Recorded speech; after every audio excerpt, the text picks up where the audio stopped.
Colomiers accueille Oyonnax pour ce match de gala de la 22e journée de Pro D2 au stade Michel Bendichou, puisque c'est le leader qui accueille le 4e du championnat. Deux équipes qui postulent pour le duo de tête et une accession directe en demi-finale. Et du coup, l'entame de match est très âpre, très frontale, avec beaucoup de combats.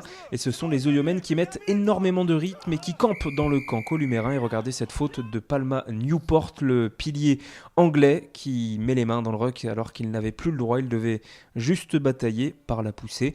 Lionel Boxis ouvre le score sur pénalité, 3-0 pour Oyonnax.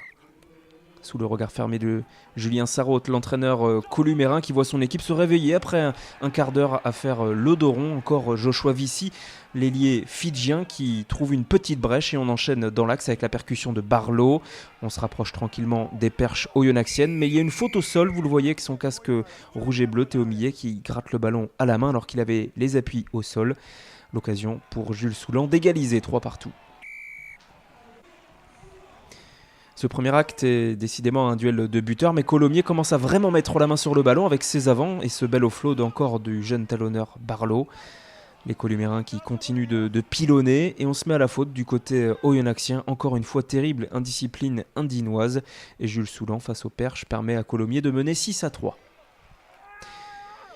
Mais les columérins sont également indisciplinés. Regardez cet énorme effort en mêlée des joueurs d'Oyonnax. Et juste après la sirène, Lionel Boxis égalise. Les deux équipes se quittent donc à la pause sur ce score de parité, 6-6.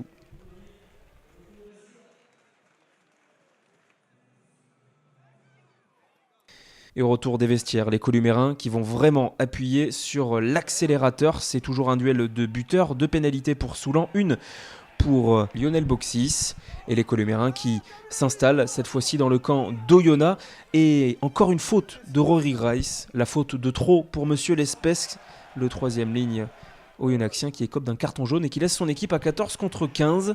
Et c'est clairement le tournant de cette partie, puisque les columérins n'en attendaient pas tant, et à un de plus, surtout avec un avant en moins du côté indinois. Colomiers trouve la brèche en pick and go grâce à Hugo Pirlet, le pilier haut-garonnais qui aplatit le premier essai de la partie après l'heure de jeu. Et on voit d'abord la première percussion de Manu Koula, le joueur prêté par le Stade Toulousain. Et ensuite Hugo Pirlet qui va dans l'embut. Un essai qui est transformé par Soulan, 19-9, puis 19-12 après une pénalité inscrite par Johan Lebouris. On est dans le money time, et les avants columérins, encore une fois, qui font un énorme travail sur ballon porté. Et Bilal Tayeb qui plaque cet édifice, c'est interdit. Nouvelle pénalité réussie par Jules Soulan, 6/6 pour le buteur Haut-Garonnais, 17 points marqués dans cette partie, l'un des grands hommes de cette soirée, même si Colomiers termine cette partie à 14-15, carton jaune à l'instant pour Romain Bézian, et Oyonnax qui va se réveiller dans les arrêts de jeu avec ce ballon porté. Quasiment toute l'équipe vient aider, et c'est finalement Quentin McDonald qui va marquer le premier essai indinois de la soirée, un essai qui a toute son importance puisque c'est l'essai du bonus défensif.